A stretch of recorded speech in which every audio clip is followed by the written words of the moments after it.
Olá, estamos aqui para ler e comentar uma página do livro Vida Feliz, ditado por Joana de Ângeles, Advaldo Pereira Franco. A página de hoje é a número 2, é o item número 2, e diz assim: considera o trabalho o melhor meio para progredir. Quem não trabalha entrega-se à paralisia moral e espiritual. O homem que não se dedica à ação libertadora do trabalho faz-se peso negativo na economia da sociedade. O trabalho é vida. Joana de Ângeles vem nos mostrar a importância do trabalho. E ela diz na última linha: trabalho é vida, né? Então nós poderíamos raciocinar assim: se trabalho é vida, ócio, improdutividade é morte, estagnação é morte. Mas aí algumas pessoas podem perguntar assim: mas o que é trabalho? É aquele trabalho regular que nos faz ir executar uma atividade e ao final do mês receber um salário por isso? É esse trabalho a que Jonas se refere? O que é trabalho? E aí nós fomos no Livro dos Espíritos, na questão 675.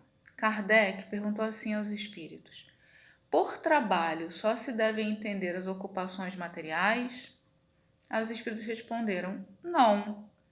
O espírito trabalha, assim como o corpo. Toda ocupação útil é trabalho.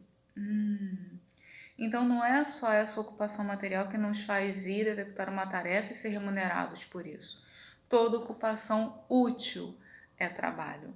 Então, ir trabalhar, receber o dinheiro que garante o nosso pão, o nosso sustento, o sustento da nossa casa, da nossa família, isso é digno, é uma ocupação útil. Mas não é só essa material. As atividades que nós desenvolvemos também, sem receber remuneração financeira, que são úteis, são trabalho. Quando nós vamos ler para uma pessoa cega, ou quando realizamos uma atividade no nosso centro espírita de evangelização, de realização de qualquer atividade, ou fora do meio religioso, tudo que nós fazemos de útil é trabalho. Quando eu cuido do meu corpo, da minha saúde, quando eu estudo, quando eu me dedico a uma arte, ocupação útil é trabalho. E isso é tão importante que nos faz observar o seguinte: tem muita gente que diz que não tem mais idade para trabalhar, não tem saúde, não tem condição mais de dar nada, não tem o que dar. E aí nós lembramos de alguns exemplos, de muitos exemplos, mas aqui vamos citar, por exemplo, o Stephen Hawking, aquele físico e cosmólogo que foi acometido de uma doença que o deixou completamente paralisado, tetraplégico, e a mente dele não parava. Os recursos tecnológicos o auxiliaram até o fim da vida, e ele desencarnou com mais de 70 anos, a continuar trabalhando.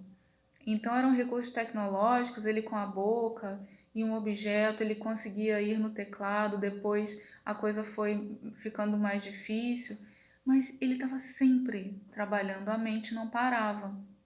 Então, dizer eu não tenho saúde, uma pessoa idosa, eu não tenho saúde para trabalhar, meu corpo já não aguenta mais. Sempre temos, seja com qual for a idade, a condição física, nós sempre temos condição de realizar alguma atividade útil. Se nós não tivermos por absoluta paralisia, incapacidade total, é uma expiação. Tirando isso, né, esses casos severos, nós sempre temos o que fazer e o que dar de nós de atividade útil. No livro Nosso Lar, há um capítulo dedicado à ministra veneranda. Nosso Lar é uma colônia espiritual, e o André Luiz narra a história dessa colônia para Chico Xavier. E tem um capítulo no livro Nosso Lar que fala da colônia, dedicado à ministra veneranda. Essa ministra, ela tem 1 milhão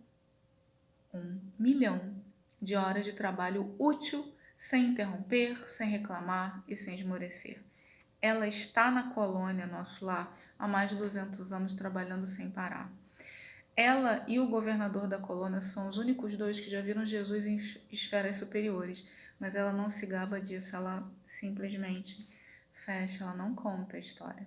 É de uma humildade e de uma capacidade de doação e trabalho, e ela está trabalhando há mais de 1000 anos pelo grupo de corações bem-amados que estão na Terra. E ela está esperando pacientemente a evolução desses seres amados que ficaram na Terra.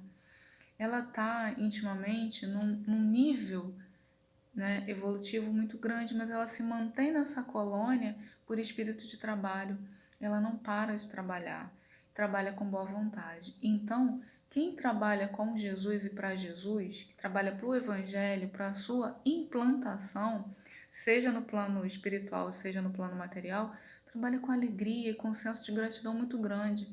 Nós estamos em tempos de pandemia. Quantas pessoas perderam seus empregos formais, não é? E estão tendo que reaprender, usar habilidades que não conheciam ou aprimorar habilidades que estavam adormecidas para poder ter uma renda, não é? E garantir o seu sustento, o sustento da sua família. Então, quando nós vamos para o nosso trabalho, nós precisamos agradecer esse trabalho formal. E quando temos a oportunidade de ser úteis, também agradecer. Obrigada, Senhor, por eu poder ser útil e ter uma habilidade que me deixa tão feliz.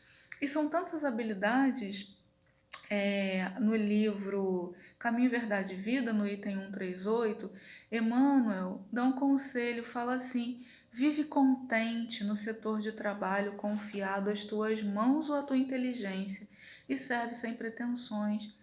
Porque existem pessoas que são fortes fisicamente, né? E trabalham protegendo os mais fracos. Existem outras pessoas que não têm essa força física, como está na questão 676 do Livro dos Espíritos, que diz assim: ao extremamente fraco de corpo, outorgou Deus a inteligência.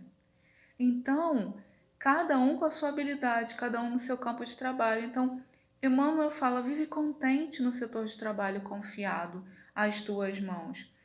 No livro Fonte Viva, no item 8, ele fala, Emmanuel fala assim: cada tarefeiro, no lugar que lhe é próprio, persevera no aproveitamento das possibilidades que recebeu da providência divina. Então, reconhecer quais são as minhas habilidades. Eu sou tarefeira de que tarefa? Não é? Reconhecer, fazer um autoconhecimento, um exercício de autoconhecimento. Porque tem gente que planta, tem gente que colhe, tem gente que pega esse produto e faz um prato maravilhoso, lindo, saboroso, colorido. São tantas habilidades. Cada tarefa tem a sua responsabilidade. Todos nós temos habilidades. Então, fica da lição de hoje que o trabalho é vida. E se nós não nos dedicarmos a essa ação libertadora, nós seremos um peso negativo na economia da sociedade, seja a sociedade material ou espiritual, porque no plano espiritual também há muito trabalho. Olha, veneranda. Para fechar, eu queria contar um exemplo que eu vi esses dias na TV, eu fiquei muito assim feliz e emocionada. Uma senhora de mais de 70 anos dizendo o que ela aprendeu nessa pandemia.